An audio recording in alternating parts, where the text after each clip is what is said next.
ಎಲ್ಲರಿಗೂ ನಮಸ್ಕಾರ ಸ್ನೇಹಿತರೆ. 2026 ಆಗಸ್ಟ್ 12ರಂದು ಶಕ್ತಿಶಾಲಿ ಅಮಾವಾಸ್ಯೆ ಜೊತೆ ಭಯಂಕರ ಸೂರ್ಯಗ್ರಹಣ ಕೂಡ ಬಂದಿದೆ. ಜ್ಯೋತಿಷ್ಯದ ಪ್ರಕಾರ ನವಗ್ರಹಗಳಲ್ಲಿ ಚಂದ್ರನನ್ನ ಮನಸ್ಸಿನ ಅಂಶವೆಂದು ಪರಿಗಣಿಸಲಾಗುತ್ತದೆ. ಈ ಚಂದ್ರನು ನವಗ್ರಹಗಳಲ್ಲಿ ರಾಶಿಯನ್ನು ಕಡಿಮೆ ಸಮಯದಲ್ಲಿ ಬದಲಾಯಿಸುವ ಗ್ರಹವಾಗಿದೆ. ಇದು ಕರ್ಕಟಕ ರಾಶಿಯ ಅಧಿಪತಿಯೂ ಹೌದು. ಇದು ಕಡಿಮೆ ಸಮಯದಲ್ಲಿ ರಾಶಿಯನ್ನು ಬದಲಾಯಿಸುವುದರಿಂದ ಹೆಚ್ಚಾಗಿ ಇತರ ಗ್ರಹಗಳೊಂದಿಗೆ ಸೇರಿ ಶುಭ ಅಥವಾ ಅಶುಭ ಯೋಗಗಳನ್ನು ಸೃಷ್ಟಿಸುತ್ತದೆ.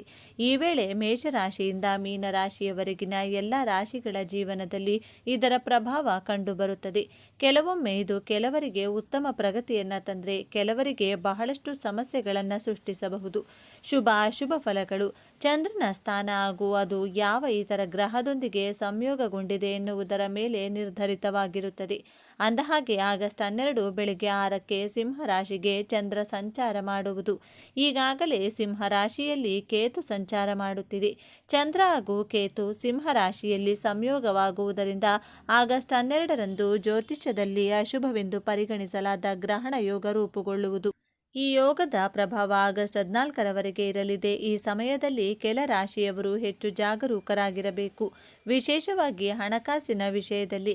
ಹಾಗಾದರೆ ಯಾವ ರಾಶಿಯವರಿಗೆ ಈ ಸಮಯ ಅನುಕೂಲಕರವಾಗಿಲ್ಲ, ಯಾವ ರಾಶಿಯವರು ಜಾಗರೂಕರಾಗಿರಬೇಕು ಎಂದು ಇದೀಗ ತಿಳಿಯೋಣ. ಹಾಗೆ ಗ್ರಹಣ ಸಮಯ ಯಾವಾಗ, ಗರ್ಭಿಣಿ ಮಹಿಳೆಯರು ಏನು ಮಾಡಬೇಕು ಏನು ಮಾಡಬಾರದು ಅಂತ ನೋಡೋಣ. ಅದಕ್ಕೂ ಮುನ್ನ ನೀವಿನ್ನು ಚಾನಲ್ಗೆ ಸಬ್ಸ್ಕ್ರೈಬ್ ಆಗಿಲ್ಲ ಅಂದರೆ ಈಗಲೇ ಸಬ್ಸ್ಕ್ರೈಬ್ ಆಗಿ, ಹಾಗೆ ವಿಡಿಯೋಗೆ ಲೈಕ್ ಮಾಡಿ, ವಿಡಿಯೋ ಸ್ಕಿಪ್ ಮಾಡದೆ ಕೊನೆ ತನಕ ನೋಡಿ. ಎಲ್ಲರೂ ಭಕ್ತಿಯಿಂದ ಓಂ ನಮಃ ಶಿವಾಯ ಅಂತ ಕಮೆಂಟ್ ಮಾಡಿ. ಮೀನರಾಶಿಯವರು ಕೇತು ಚಂದ್ರನ ಸಂಯೋಗದಿಂದಾಗಿ ಜಾಗರೂಕರಾಗಿರಬೇಕು. ಕುಟುಂಬ ಸದಸ್ಯರಲ್ಲಿ ಭಿನ್ನಾಭಿಪ್ರಾಯಗಳು ಹೆಚ್ಚಾಗುವ ಸಾಧ್ಯತೆ ಇದೆ. ದಂಪತಿಗಳ ನಡುವೆ ಸಮಸ್ಯೆಗಳು ದ್ವಿಗುಣವಾಗಬಹುದು. ಒಟ್ಟಿಗೆ ವ್ಯಾಪಾರ ಮಾಡುವವರು ಯಾವುದೇ ಪ್ರಮುಖ ನಿರ್ಧಾರಗಳನ್ನು ತೆಗೆದುಕೊಳ್ಳುವುದನ್ನು ತಪ್ಪಿಸಬೇಕು. ಇಲ್ಲದಿದ್ದರೆ ನಷ್ಟಗಳನ್ನು ಎದುರಿಸಬೇಕಾಗುತ್ತದೆ. ಆರೋಗ್ಯದ ವಿಷಯದಲ್ಲಿ ಒತ್ತಡ ಮತ್ತು ದೈಹಿಕ ಆಯಾಸದಿಂದ ಬಳಲುವಿರಿ. ಅನಗತ್ಯ ಖರ್ಚುಗಳನ್ನು ನಿಯಂತ್ರಿಸಿ. ಮಕರ ರಾಶಿ. ಕೇತು ಚಂದ್ರನ ಸಂಯೋಗದಿಂದಾಗಿ ಮಕರ ರಾಶಿಯವರು ಅನೇಕ ಸವಾಲುಗಳನ್ನು ಎದುರಿಸಬೇಕಾಗುತ್ತದೆ. ಪ್ರಯತ್ನಗಳು ಅಪೇಕ್ಷಿತ ಫಲಿತಾಂಶಗಳನ್ನು ಪಡೆಯದ ಕಾರಣ ನೀವು ದುಃಖಿತರಾಗಬಹುದು. ಸ್ನೇಹಿತರು ಅಥವಾ ನಿಮ್ಮ ಸುತ್ತಲಿನ ಜನರು ನಿಮ್ಮನ್ನು ಮೋಸಗೊಳಿಸುವ ಲಕ್ಷಣಗಳಿವೆ. ನೀವು ಯಾರೊಂದಿಗೂ ನಿಮ್ಮ ರಹಸ್ಯಗಳನ್ನು ಹಂಚಿಕೊಳ್ಳಬೇಡಿ. ನೀವು ಉದ್ಯೋಗವನ್ನು ಹುಡುಕುತ್ತಿದ್ದರೆ ಕಠಿಣ ಪರಿಶ್ರಮದ ಮೂಲಕ ಮಾತ್ರ ಯಶಸ್ವಿಯಾಗುವಿರಿ. ಆತುರದಲ್ಲಿ ಹಣಕಾಸಿನ ನಿರ್ಧಾರಗಳನ್ನು ಮಾಡಬೇಡಿ, ಇಲ್ಲದಿದ್ದರೆ ನೀವು ನಷ್ಟವನ್ನು ಎದುರಿಸಬೇಕಾಗುತ್ತದೆ. ವೃಶ್ಚಿಕ ರಾಶಿ.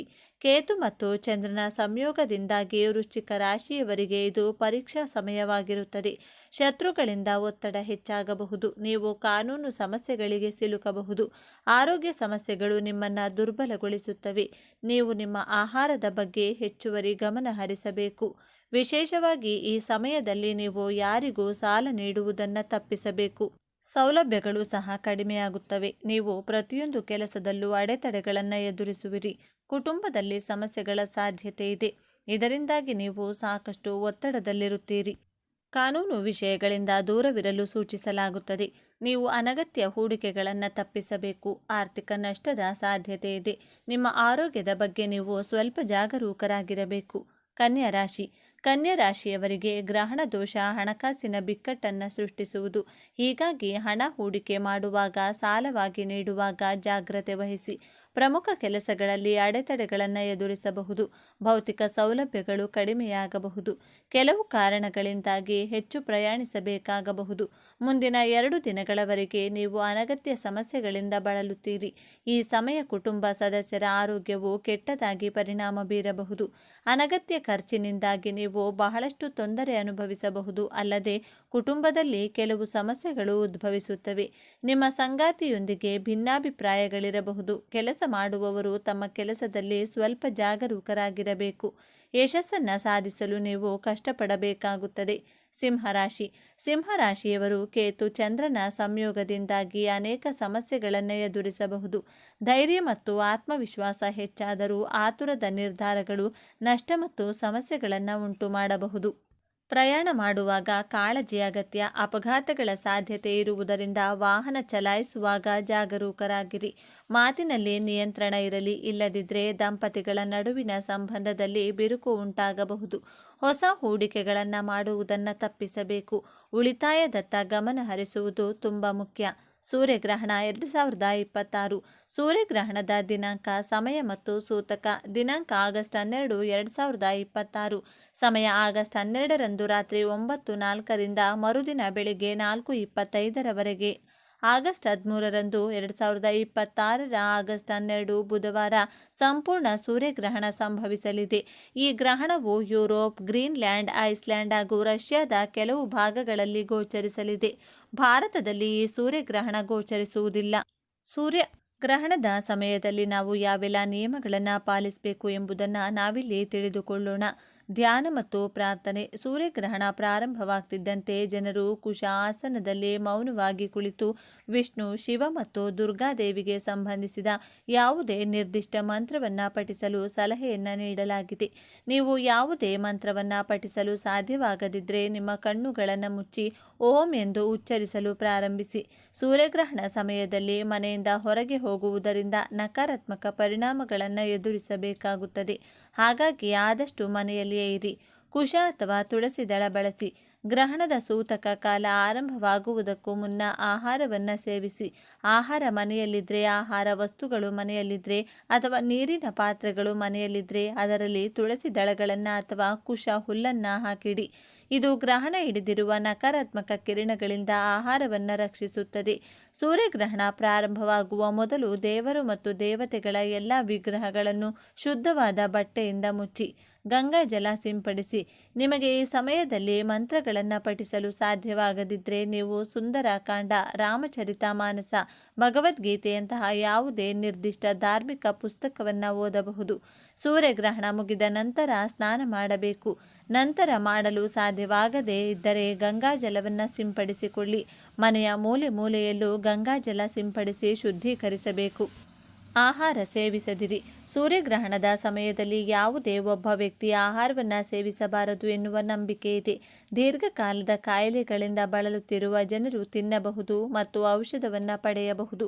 ಸೂರ್ಯಗ್ರಹಣದ ಸಮಯವನ್ನು ಶುಭವೆಂದು ಪರಿಗಣಿಸಲು ಸಾಧ್ಯವಿಲ್ಲ. ಆದ್ದರಿಂದ ಈ ಸಮಯದಲ್ಲಿ ಯಾವುದೇ ಹೊಸ ಕೆಲಸವನ್ನು ಪ್ರಾರಂಭಿಸಲು ಹೋಗಬೇಡಿ. ಇಂತಹ ಕೆಲಸಗಳನ್ನು ಕೂಡ ನೀವು ಮಾಡಬಾರದು. ಸೂರ್ಯಗ್ರಹಣದ ಸಮಯವನ್ನು ಅಶುಭವೆಂದು ಪರಿಗಣಿಸಲಾಗುತ್ತದೆ. ಹಾಗಾಗಿ ಈ ಸಮಯದಲ್ಲಿ ಜನರು ಅಡುಗೆ ಮಾಡಬಾರದು, ಆಹಾರ ಸೇವನೆಯನ್ನು ಮಾಡಬಾರದು, ಚೂಪಾದ ವಸ್ತುಗಳನ್ನು ಕೂಡ ಬಳಸಬಾರದು, ದೇವರ ವಿಗ್ರಹಗಳು ಮತ್ತು ಪವಿತ್ರ ತುಳಸಿ ಸಸ್ಯವನ್ನು ಮುಟ್ಟಬಾರದು ಹಾಗೂ ದೈಹಿಕ ಸಂಬಂಧವನ್ನು ಇಟ್ಟುಕೊಳ್ಳಬಾರದು ಎನ್ನುವ ನಂಬಿಕೆ ಇದೆ. 2026ರ ಸೂರ್ಯಗ್ರಹಣದ ದಿನ ನಾವು ಏನು ಮಾಡಬಾರದು? ಸೂರ್ಯಗ್ರಹಣದ ಸಮಯದಲ್ಲಿ ದೇವರ ವಿಗ್ರಹಗಳನ್ನು, ಫೋಟೋಗಳನ್ನು ಸ್ಪರ್ಶಿಸಬಾರದು. ಸೂರ್ಯಗ್ರಹಣದ ಸಮಯದಲ್ಲಿ ಆಹಾರವನ್ನು ಬೇಯಿಸುವುದು, ತಿನ್ನುವುದು ಶುಭವಲ್ಲ. ಆದರೆ ಮಕ್ಕಳು, ರೋಗಿಗಳು, ವೃದ್ಧರು ಆಹಾರವನ್ನು ಸೇವಿಸಬಹುದು. ಸೂರ್ಯಗ್ರಹಣದ ಸಮಯದಲ್ಲಿ ದೈಹಿಕ ಸಂಬಂಧ ಹೊಂದುವುದನ್ನು ತಪ್ಪಿಸಬೇಕು. ಸೂರ್ಯಗ್ರಹಣದ ಸಮಯದಲ್ಲಿ ದೇಹಕ್ಕೆ ಎಣ್ಣೆಯನ್ನು ಹಚ್ಚಿಕೊಳ್ಳಬಾರದು. ಸೂರ್ಯಗ್ರಹಣದ ಸಮಯದಲ್ಲಿ ಚಾಕು, ಕತ್ತರಿ, ಸೂಜಿ ಮತ್ತು ದಾರಕ್ಕೆ ಸಂಬಂಧಿಸಿದ ಯಾವುದೇ ಕೆಲಸವನ್ನು ಮಾಡಬಾರದು. ವಿಶೇಷವಾಗಿ ಗರ್ಭಿಣಿಯರು ಇದರ ಬಗ್ಗೆ ವಿಶೇಷ ಕಾಳಜಿ ವಹಿಸಬೇಕು. ಸೂರ್ಯಗ್ರಹಣದ ವೇಳೆ ಉಗುರು ಮತ್ತು ಕೂದಲುಗಳನ್ನು ಕತ್ತರಿಸುವಂಥ ತಪ್ಪನ್ನು ಎಂದಿಗೂ ಮಾಡಲು ಹೋಗಬಾರದು. 2026 ಸೂರ್ಯಗ್ರಹಣದ ದಿನ ನಾವು ಏನು ಮಾಡಬೇಕು? ಗ್ರಹಣದ ಸೂತಕ ಕಾಲ ಆರಂಭವಾಗುವ ಮುನ್ನ ನಾವು ಬಳಸುವ ನೀರಿನಲ್ಲಿ, ಆಹಾರ ಪದಾರ್ಥಗಳಲ್ಲಿ ಅಥವಾ ಇನ್ಯಾವುದೇ ದ್ರವರೂಪದ ವಸ್ತುಗಳ ಮೇಲೆ ಅಥವಾ ಅದರಲ್ಲಿ ಗರಿಕೆ ಅಥವಾ ತುಳಸಿ ಎಲೆಗಳನ್ನು ಹಾಕಿಡಿ. ಗ್ರಹಣದ ಸಮಯದಲ್ಲಿ ದೇವರ ವಿಗ್ರಹಗಳನ್ನು ಸ್ಪರ್ಶಿಸುವುದು ತಪ್ಪಾದರೂ ನಾವು ಈ ಸಮಯದಲ್ಲಿ ಧಾರ್ಮಿಕ ಗ್ರಂಥಗಳನ್ನು ಅಥವಾ ಪುಸ್ತಕಗಳನ್ನು ಓದಬಹುದು ಅಥವಾ ಪಠಿಸಬಹುದು. ಸೂರ್ಯಗ್ರಹಣದ ಸಮಯದಲ್ಲಿ ನಾವು ಮಂತ್ರವನ್ನು ಪಠಿಸಬೇಕು. ಇದರಿಂದ ಗ್ರಹಣದ ಕೆಟ್ಟ ಪರಿಣಾಮ ನಮ್ಮ ಮೇಲೆ ಉಂಟಾಗುವುದಿಲ್ಲ. ಸೂರ್ಯಗ್ರಹಣ ಮುಗಿದ ನಂತರ ಮತ್ತೆ ಸ್ನಾನ ಮಾಡಬೇಕು. ಸೂರ್ಯಗ್ರಹಣದ ಸಮಯದಲ್ಲಿ ತರ್ಪಣ, ಶ್ರಾದ್ದ, ಜಪ, ಹವನ, ದಾನ ಇತ್ಯಾದಿ ಧಾರ್ಮಿಕ ಕಾರ್ಯಗಳನ್ನು ಮಾಡಬಹುದು.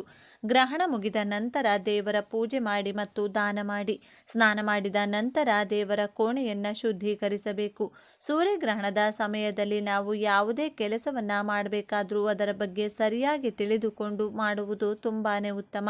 ಗ್ರಹಣದ ಸಮಯದಲ್ಲಿ ನಿಷಿದ್ಧ ಕೆಲಸಗಳನ್ನು ಮಾಡುವುದರಿಂದ ಅಶುಭ ಫಲಗಳನ್ನು ಎದುರಿಸಬೇಕಾಗುತ್ತದೆ. ಹಾಗಾಗಿ ಸೂರ್ಯಗ್ರಹಣದ ಸಮಯದಲ್ಲಿ ನಾವು ಯಾವ ಕೆಲಸ ಮಾಡಬೇಕು, ಯಾವ ಕೆಲಸ ಮಾಡಬಾರ್ದು ಎಂಬುದನ್ನು ಸರಿಯಾಗಿ ತಿಳಿದುಕೊಂಡಿರಬೇಕು. ಈ ಮಾಹಿತಿ ನಿಮಗೆ ಇಷ್ಟ ಆದರೆ ತಪ್ಪದೆ ವಿಡಿಯೋವನ್ನು ಲೈಕ್ ಮಾಡಿ, ನಿಮ್ಮ ಇಷ್ಟ ದೇವರ ಹೆಸರನ್ನು ಬರೆದು ಈ ವಿಡಿಯೋನ ಪ್ರತಿಯೊಬ್ಬರಿಗೂ ಕೂಡ ಶೇರ್ ಮಾಡಿ. ಎಲ್ಲರೂ ಭಕ್ತಿಯಿಂದ ಓಂ ಶ್ರೀ ಮಹಾಲಕ್ಷ್ಮೀ ನಮಃ ಅಂತ ಕಮೆಂಟ್ ಮಾಡಿ. ಧನ್ಯವಾದಗಳು ಸ್ನೇಹಿತರೆ.